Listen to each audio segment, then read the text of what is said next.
Okay, good morning, ladies and gentlemen. Welcome to a special session of today's Philippine Sports Writers Association Forum. We are live here at the Conference Hall of the Philippine Sports Commission building inside the historic Rizal Memorial Stadium in Manila. And this morning, pag-uusapan po natin ang campaign ng Pilipinas sa kanyang ika-100 taon, no, sa Olympics. And we have this morning the top honcho of Philippine Olympic Committee to discuss ang ating campaign.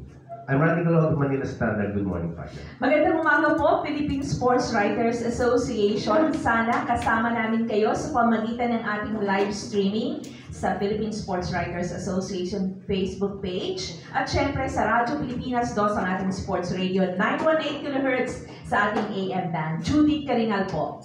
And partner, before you formally introduce our guest, nagpapasalamat ng PSA, in behalf of PSA President Nelson Beltran ng Philippine Star. Salamat po sa ating taga-suporta, Philippine Sports Commission, Philippine Olympic Committee, San Miguel Corporation, Smart PLDT, Milo Philippines at Arena Plus. And yes, it is an honor to have here with us the President of our Philippine Olympic Committee, Mayor of Tagaytay City, former Congressman, Sir Abraham Bambol Tolentino.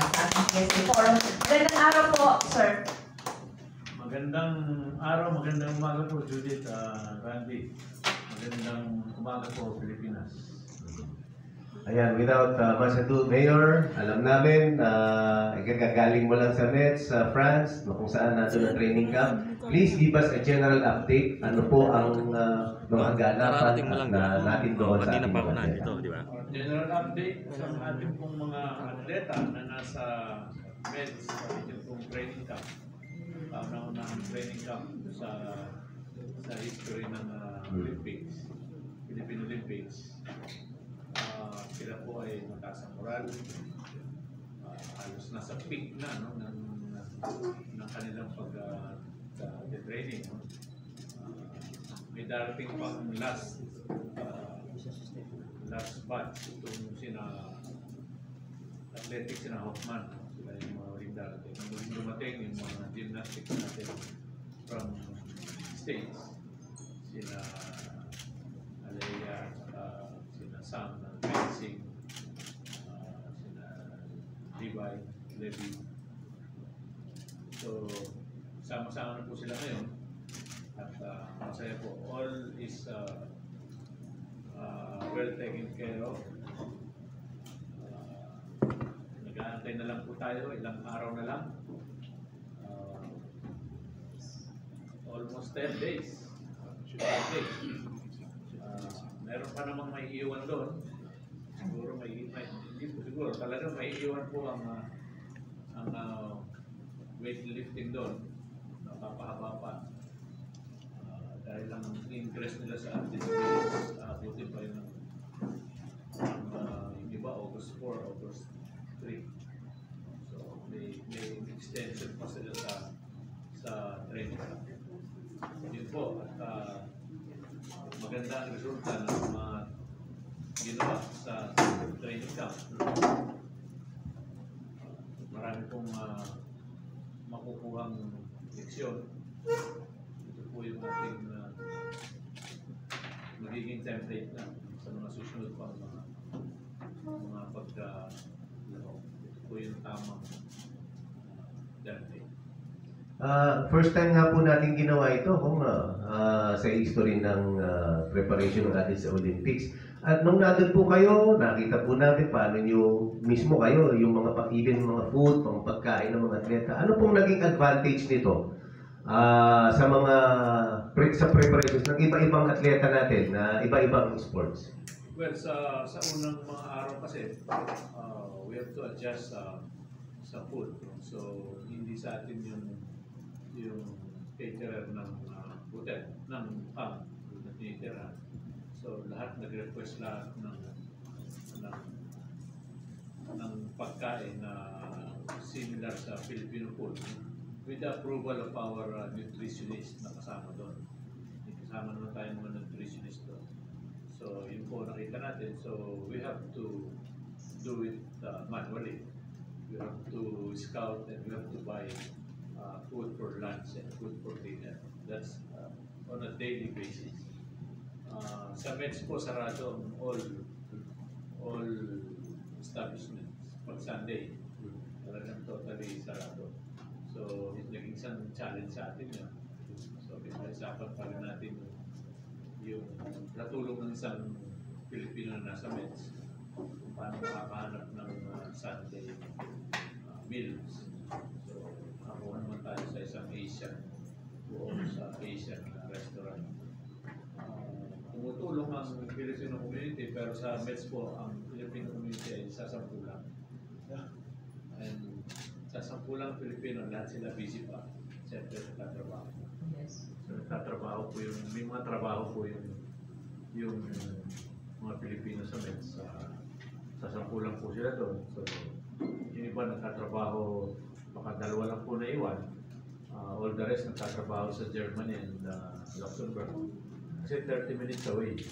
Metz is 30 minutes away from Germany and Luxembourg and 45 minutes away from Belgium. So, ganun po yung dynamics. No?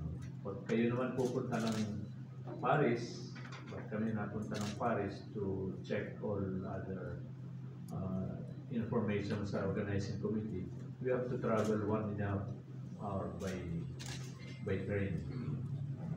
Na bullet train. So, ganun po ang dynamics and medyo mahal din yun. Nasa almost 100 euro isang way. 85 or 90 then pabalik pa. Yes, Kong. Anong schedule meron? July 22, tama ba? Papasok na ng Athletes Village? Ilan sa mga atleta ang papasok na sa Athletes Village? O Yes. pwede na ba sila lahat pumasok? We're working on it, no? Parang pinayagan na yung gymnastics ng maaga, 20. Yung iba rin, pinayagan ng maaga, boxing. Except weightlifting kasi nasa August pa yung laban nila. Talagang pasok nila. Ang pasok nila mga August 5 pa, August 4. That's why extended sila sa Mets, no? Merong mga groups na extended sa Mets, maybe even some of the athletics, no? Kasi sa huli pa yung laban ni athletics. Finals ni EJ is 5, 4 ang qualifying semifinals, no? EJ is also an hour away from Mets. Hindi lang namin inistorbo na dahil dun sa result nung you have to be serious dun sa after the result of the Diamond League. So his team preferred to be in Normandy. So malapit din. How big is the Philippine delegation na papasok sa village? Well, allowed lang sa athletes, of course, and coach and one PTO. So, i-multiply na lang natin yun to 2 times 22 or something like that, no? 22 yung plus sa athletes, 44. So, yun lang ang papasok. Yung iba, kahit may access sa athletes village, you can enter athletes village but you cannot sleep or have accommodation sa athletes village. So, nandun sila sa ibang binok natin na Airbnb and near athletes village. Mapalad tayo, nakakuha tayo ng meron pang natirang near athletes village. So walking distance lang yun. Even sa balcony, kita na nila yung sa terrace, kita na nila yung athletes village. But it's a red zone. Red zone, ibig sabihin po nun, bawal ang sakyan, o puro lakad lang. Okay. And may IDs lang.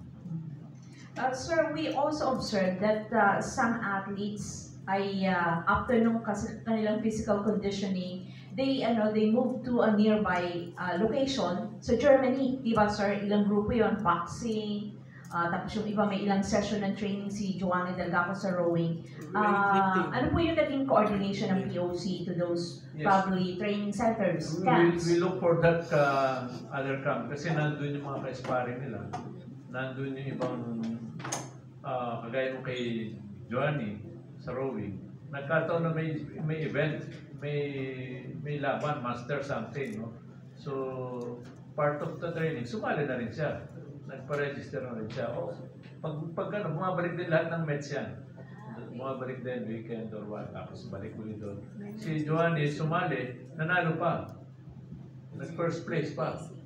Okay, sa isang event doon. So, malaking tulong din yun, no? Mga European ang kalaban niya, no? Sila lang nag-iisa doon. So, malaki yung improvement ni Joanny. First, ang ganda nung river, ang bigat. Nandun ako nung unang training niya. Yan nung namin, napakabigat. Meaning, kung mabigat yung training mo, pagdating sa actual competition, magana. Kasi magana yung tubig, magana yung boat. Kasi yung sa kanya, mabigat and everything. But in spite of that, naka-first place pa siya.